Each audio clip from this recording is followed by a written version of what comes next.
The first time I saw the boat, a garish fiberglass monstrosity the color of a cheap lime popsicle tied up to my dock, I felt a system failure cascade beginning in my chest. It wasn't anger, not yet.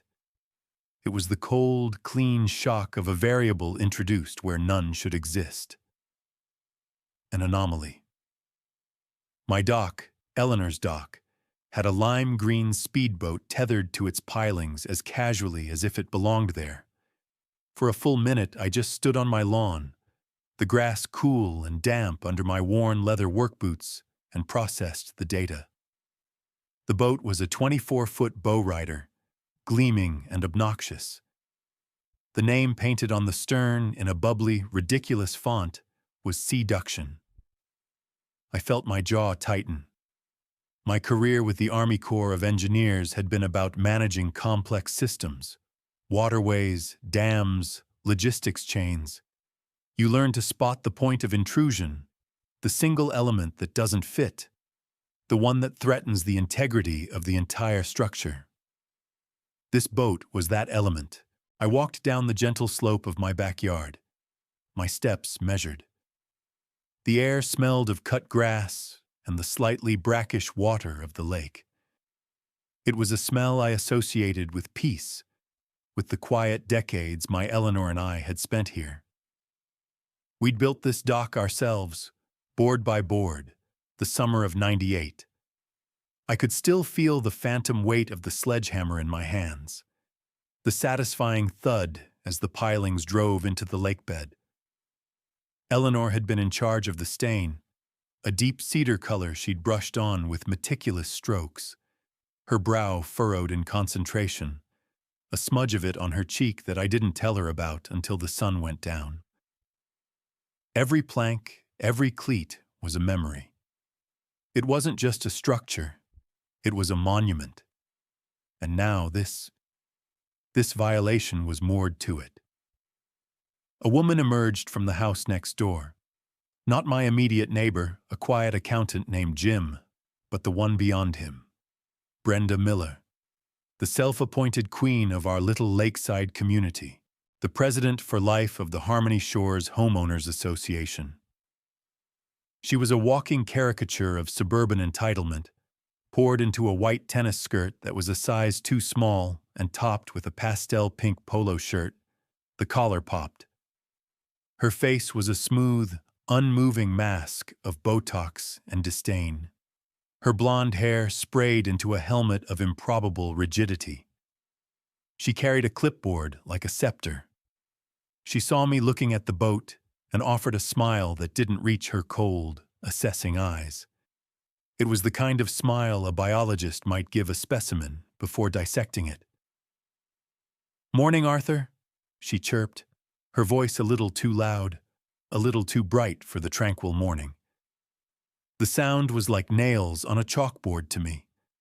I nodded, my gaze shifting from her back to the boat, then to the dock.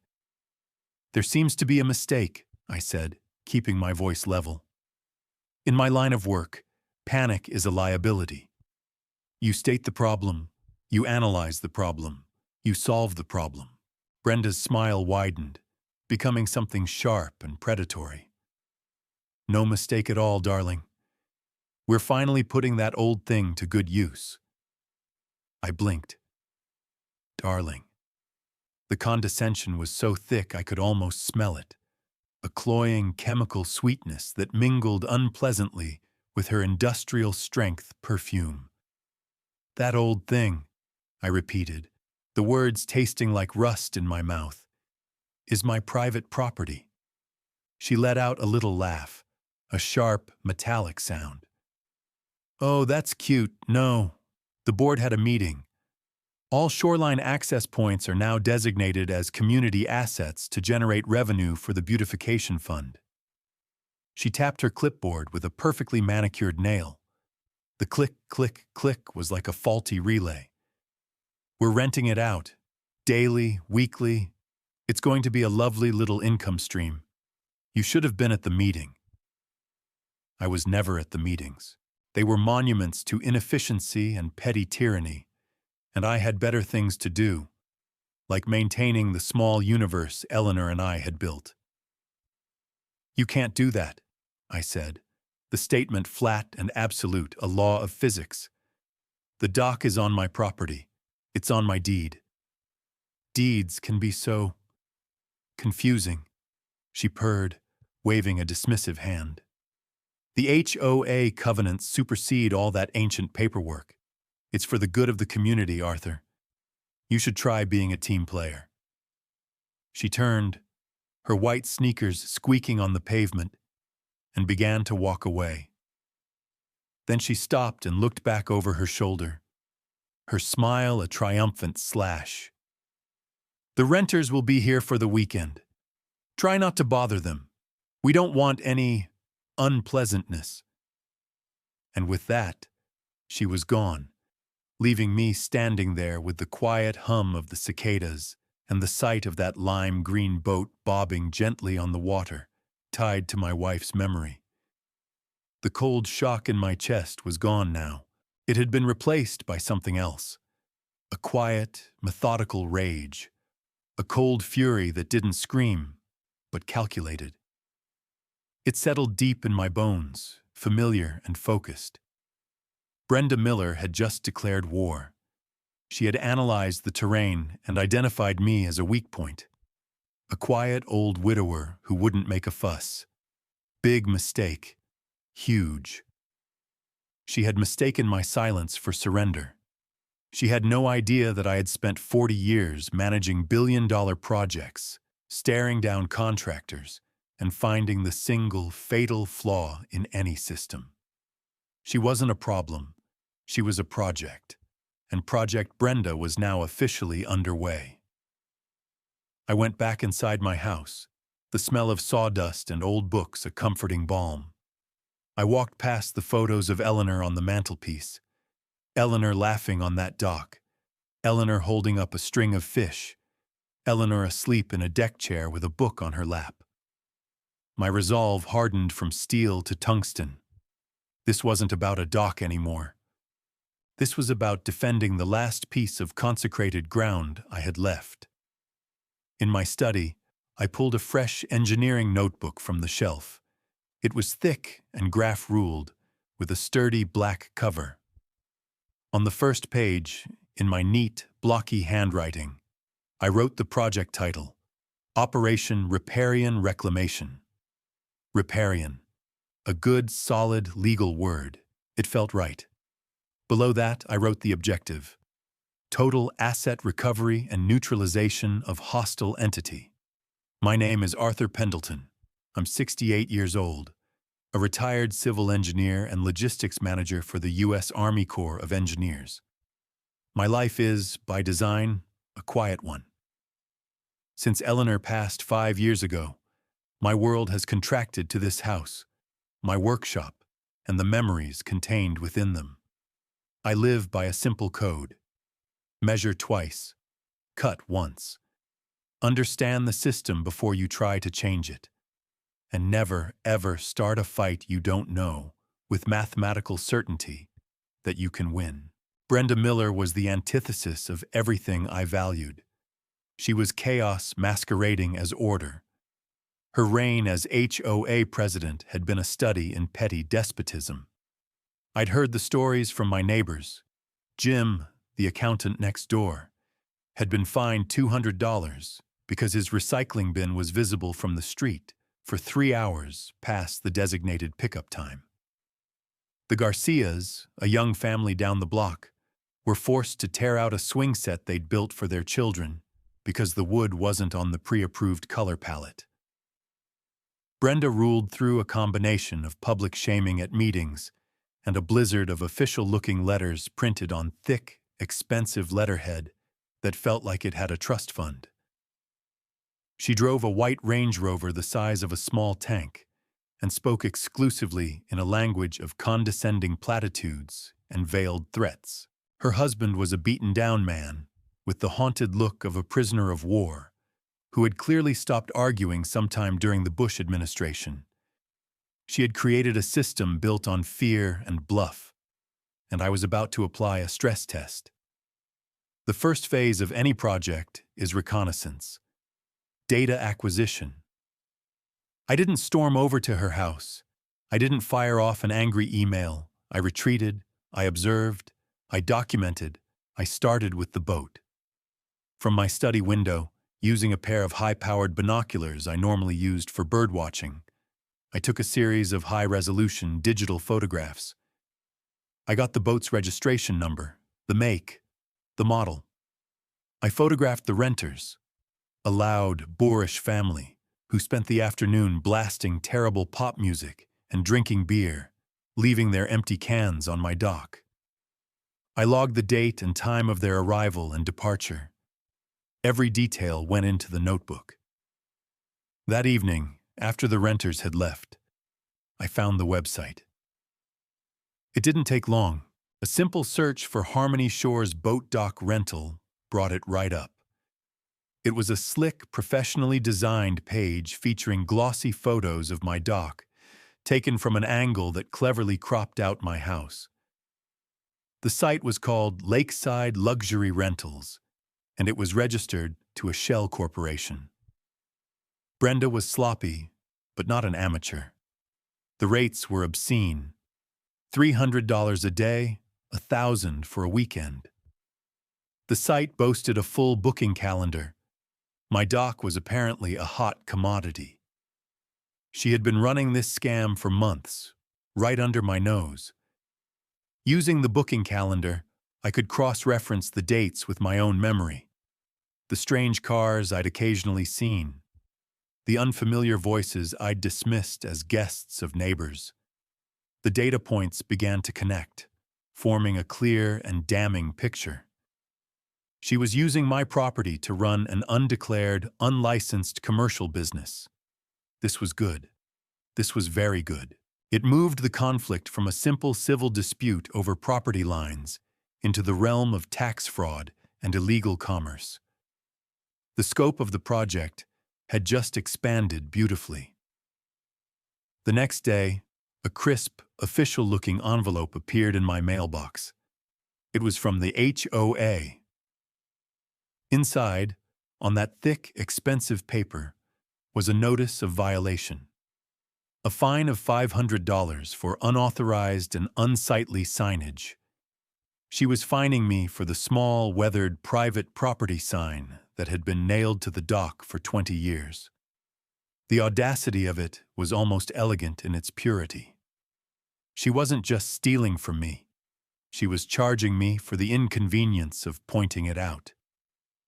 I photographed the letter and the envelope, logged them in my notebook as Exhibit A, and filed them away. I did not take the sign down. Let her escalate. Every action she took was another data point for my analysis, another nail for her own coffin. An engineer understands that systems under pressure reveal their weaknesses. I was going to let her apply all the pressure she wanted. Phase 2. Historical and legal review. I spent the next week not in my workshop, but in the dusty archives of the county records office. The air smelled of decaying paper and time itself. The clerks, bless their bureaucratic hearts, were accustomed to lawyers and title agents, not a quiet man in a worn flannel shirt asking for plat maps from 1972. But I was patient. I was methodical. I knew what I was looking for. I was searching for the project's cornerstone, the single, unassailable fact upon which my entire case would be built. I pulled the original deed for my property. I pulled the deeds for all adjacent properties. I cross-referenced them with the master plan for the Harmony Shores development, filed in 1985. And then I went deeper.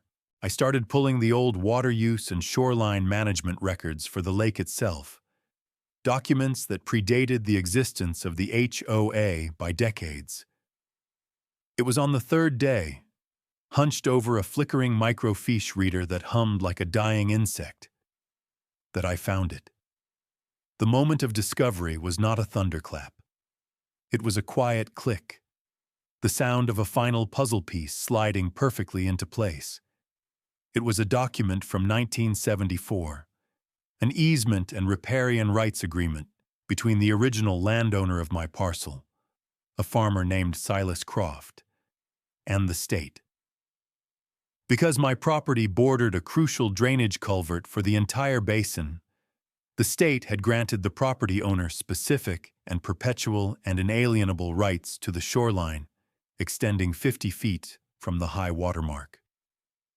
This included the exclusive right to build, maintain, and control any and all structures thereupon for private, non-commercial use. Perpetual and inalienable, two of the most beautiful words in the English language. The agreement was filed and recorded 2 years before the first survey of the Harmony Shores subdivision was even drawn up. It was a foundational legal reality upon which all subsequent claims were built. An HOA covenant could no more supersede this agreement than a city ordinance could supersede the law of gravity. But the beautiful part, the truly exquisite part, came an hour later. I went back to the HOA's own founding documents, the thick binder of covenants, conditions, and restrictions that Brenda so often wielded like a holy text. I'd read it before, but now I was reading it with new eyes. And there it was, buried in the boilerplate of Article 9, Section 4b. This association's authority is expressly subordinate to any and all pre-existing easements, rights of way, and riparian agreements recorded with the county prior to the date of this charter. She'd never read her own rulebook. She had built her entire tyrannical system on a foundation of sand, and I had just found the geological survey map that proved it. I sat back in the hard plastic chair of the records office, the hum of the microfiche reader filling the silence, and I allowed myself a small, thin smile. The reconnaissance phase was over. The data was acquired. The system's critical vulnerability had been identified. Now it was time for the design phase. It was time to engineer a solution. My first call was to my old friend Mark's son, a young, hungry lawyer named David who specialized in property law. I'd known him since he was a kid who built wobbly model rockets. Now he built ironclad legal cases. I laid out the situation for him over the phone, my voice calm and dispassionate, as if I were describing a problem with a concrete pour. "So let me get this straight, Arthur," David said, a note of delighted disbelief in his voice. "She's running a commercial rental business on your private dock, which is protected by a pre-existing riparian rights agreement that her own HOA's charter explicitly says she has to honor?" "That is an accurate summary of the initial findings," I said. There was a pause, and then a low whistle. "Arthur, this isn't just a case. This is a gift. This is the legal equivalent of a royal flush. We can do more than just get your dock back. We can dismantle her. We can go after her for damages, for fraud, for everything." "My thoughts exactly," I said. "I'm compiling a full project brief. I'll have it on your desk by Monday. For now, I want you to draft 2 things. First, a cease and desist letter to be held in reserve. Second, a commercial lien. I need you to calculate the total revenue she has likely generated from the illegal rental of my property. We'll use the website's own booking calendar and pricing as our basis. I want to place a lien on her personal assets for that full amount, plus legal fees and punitive damages." "A lien on the Range Rover," David chuckled. "I love it. On the Range Rover, on her house, on her bank accounts. I want to establish a legal claim on everything she has, backed by incontrovertible proof of her malfeasance," I clarified. My goal wasn't just to win. It was to achieve a complete and total reversal of fortune, to turn her own greed into the very instrument of her destruction. While David worked on the legal ordinance, I moved to the next phase: financial forensics. I needed an unimpeachable record of a transaction. I couldn't rely on her records, which were likely non-existent or fraudulent. I had to create my own. I went to the public library, used a public computer to maintain anonymity, and created a fake email address and a profile on the rental website. I called myself Chad Brogan, a name I felt perfectly encapsulated the kind of person who would rent the Seduction. Using a prepaid credit card, I booked my own dock for the following Saturday. The confirmation email arrived instantly. "Congratulations, Chad. Get ready for a luxurious day on the lake at Harmony Shores." It included payment details, instructions for accessing the dock, and a cheerful sign-off from your host, Brenda. I printed everything: the rental confirmation, the credit card transaction record, every screenshot. This single act transformed the situation. It was now no longer just my word against hers. I had a receipt. I had proof of wire fraud. She had used an interstate communication system, the Internet, to conduct a fraudulent transaction involving my property. This elevated the project from a local matter to a potential federal one. The IRS and the FBI tend to take an interest in such things. Next, I cultivated my allies. I started with Jim, my accountant neighbor. I found him weeding his petunias on a Saturday morning. I laid out the core facts quietly and without emotion. He listened, his eyes widening. When I finished, he pushed his glasses up his nose and let out a long, slow breath. "Arthur, I've been living in fear of that woman for 6 years," he confessed. "The fines, the constant inspections. My wife wants to move. What she's doing to you it's the final straw." He went inside and returned with a file folder. It was thick with every violation notice, every threatening letter Brenda had ever sent him. Documentation of years of systematic harassment.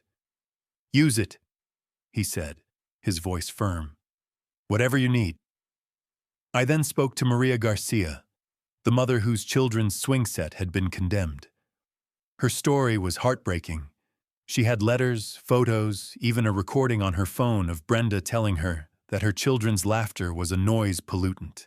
I collected her testimony, her evidence. I spoke to 3 other families, and the pattern was the same. Each had a folder of grievances, a reservoir of suppressed anger. I was no longer a lone operative. I was the leader of a quiet insurgency. My final preparation was the most satisfying. I took a trip to a specialty plastics fabricator. I brought with me the precise schematics of my dock. I commissioned a new sign. It was a simple, elegant piece of 1/4-inch thick, UV-resistant acrylic. The letters were not painted on, but professionally engraved. It read, "Private Property, Deed, and Riparian Agreement, County File Number 74-B-3122. Trespassers will be prosecuted surveillance in effect. HO a Covenants Article. 9, Section 4. It was a masterpiece of passive aggression. It didn't just state my ownership. It cited the specific, unassailable legal documents that proved it. It was a declaration of war disguised as a legal notice. I installed it on the Saturday morning of Chad Brogan's rental, driving the stainless steel screws deep into the piling with a quiet satisfaction. The trap was set. All the components were in place: the legal framework, the financial evidence, the allied support, the psychological jab.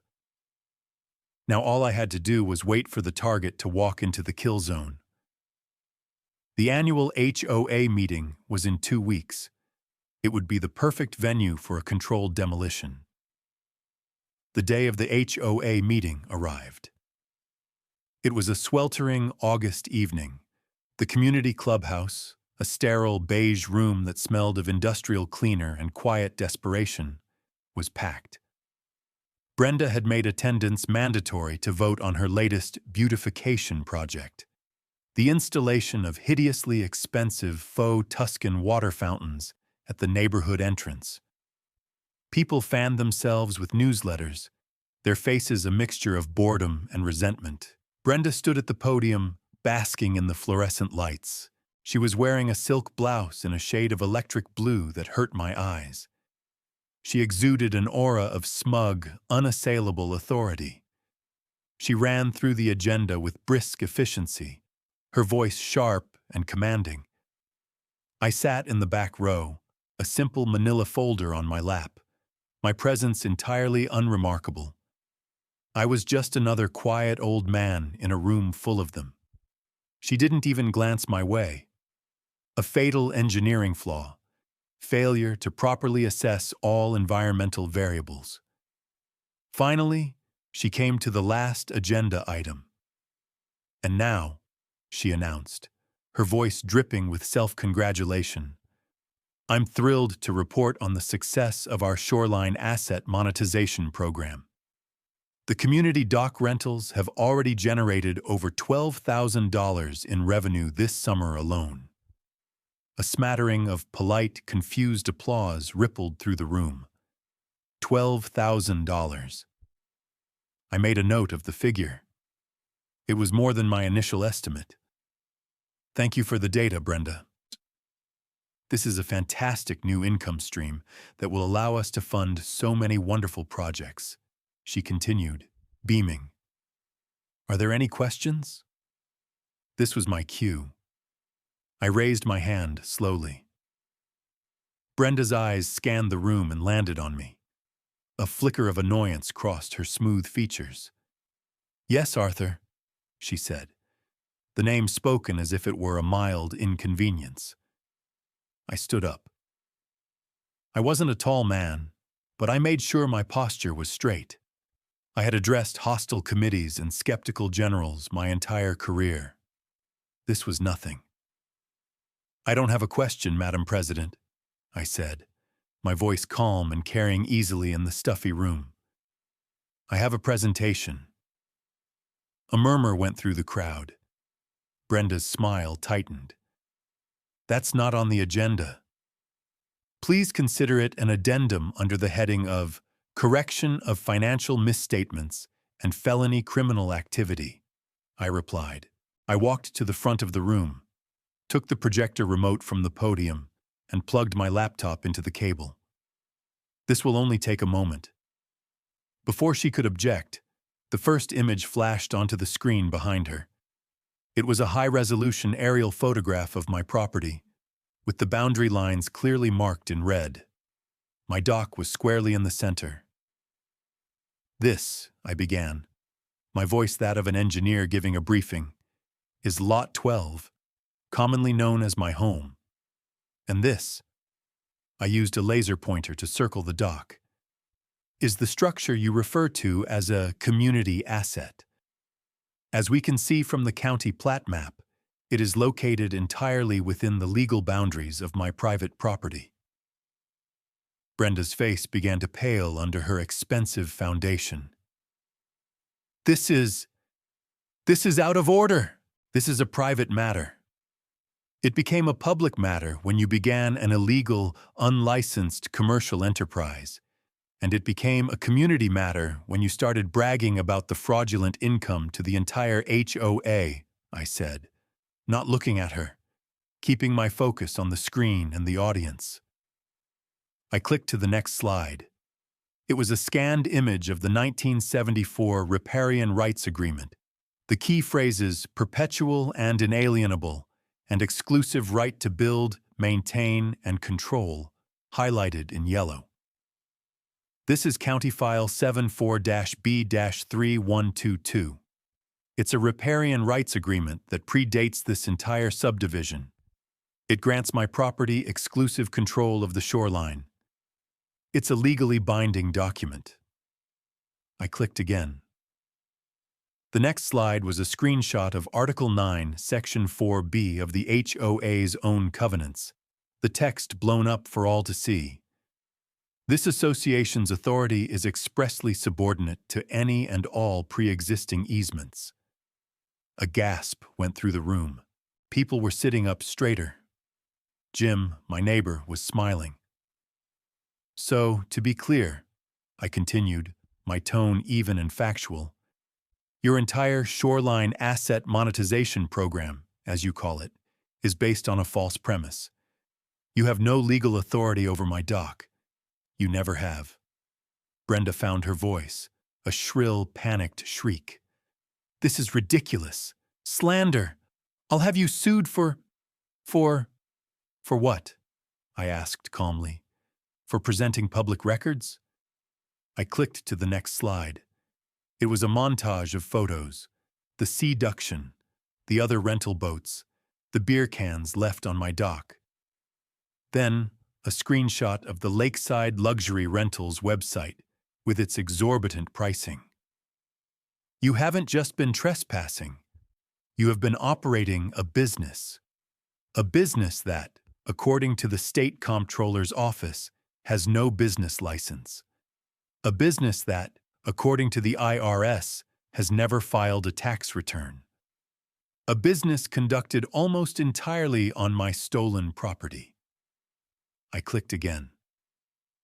The final slide. It was the booking confirmation for Chad Brogan. My booking, my payment, my receipt. And this, I said, letting the words hang in the air, is proof of wire fraud. The room was dead silent. The only sound was the hum of the projector fan. Brenda's face had crumpled. The mask of Botoxed superiority had cracked, revealing the raw, ugly panic beneath. Her composure shattered like cheap glass. You can't prove any of that, she stammered, her voice cracking. It's all lies. He's a crazy old man. Actually, we can, said a new voice from the back of the room. Every head turned. 2 men and a woman in plain business suits stood just inside the doorway. They looked profoundly out of place in the beige clubhouse. The lead man, his face grim and professional, flashed a badge. Brenda Miller, he said, his voice cutting through the tension. I'm Special Agent Davies with the IRS Criminal Investigation Division. This is Detective Chen from the County Sheriff's Office. We have a warrant for your arrest on charges of wire fraud, tax evasion, and theft by deception. We also have a warrant to search your home and seize all financial records related to this matter. It was a beautiful moment of precision engineering. I had sent my complete, meticulously organized file to David, who had forwarded it to the appropriate authorities that very morning, timing it to coincide with the meeting. Brenda stared at them, her mouth opening and closing like a fish. The color drained completely from her face. She started screaming, a wild, incoherent torrent of threats and denials and pleas. It was not the sound of a powerful woman. It was the sound of a collapsing system. As Detective Chen moved forward and placed her hands behind her back, the sharp, satisfying click of the handcuffs echoed through the silent room. It was the most beautiful sound I had ever heard. The aftermath was, in a word, total. Brenda's empire crumbled overnight. The investigation revealed the depth of her corruption. She hadn't just been renting out my dock. She had been embezzling from the HOA for years. The beautification fund was just a slush fund for her personal expenses. The exorbitant fines she levied against residents went directly into a secret bank account. She had bullied, lied, and stolen her way to a lifestyle her husband's modest salary could never support. Facing a mountain of evidence, she took a plea deal. She was sentenced to 3 years in federal prison. Every asset was seized: the house, the Range Rover, the secret bank account. The court ordered restitution paid to the HOA and to every resident she had illegally fined over the years. Jim got a check for thousands of dollars. The Garcias got their money back, and the first thing they did was build a new, much bigger swing set. As for me, the civil suit was a slam dunk. The court awarded me every penny she had made from my dock. The final tally was closer to $15,000, plus another $50,000 in punitive damages. The commercial lien David had prepared ensured I was first in line to get paid when her assets were liquidated. The HOA was placed into court-ordered receivership. An interim board was appointed, made up of honest, decent people like Jim and Maria.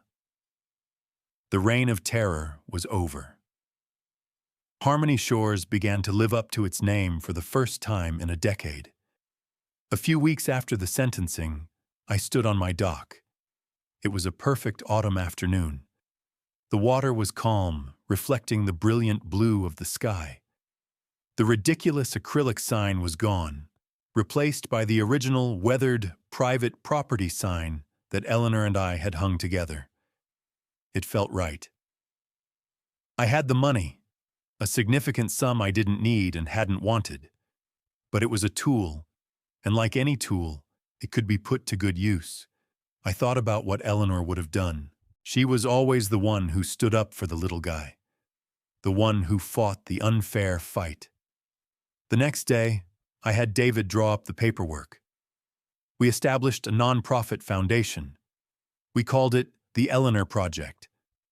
Its mission was simple: to provide pro bono legal assistance to ordinary people being victimized by corrupt HOAs and petty tyrants like Brenda. The money she stole from me would be the seed money to fund a legion of Davids, fighting for a legion of Arthurs. Her legacy of greed would be transformed into a legacy of justice. My life is quiet again. I spend my days in my workshop, the smell of pine sap and WD-40 a familiar comfort. I watch the birds from my window. I stand on the dock in the evenings and remember a woman with a smudge of cedar stain on her cheek. The peace has returned. But it's a different kind of peace now. It's not the passive peace of withdrawal, but the earned peace of a battle won. I learned something through all of this. An engineer knows that even the most imposing structures can be brought down if you find the right leverage point. A bully's power is an illusion, built on the assumption that quiet people will stay quiet. They mistake patience for weakness and silence for surrender. They push and they push, never realizing that the quiet man taking notes in the corner isn't a victim. He's a structural engineer, planning a controlled demolition, and he always gets the job done.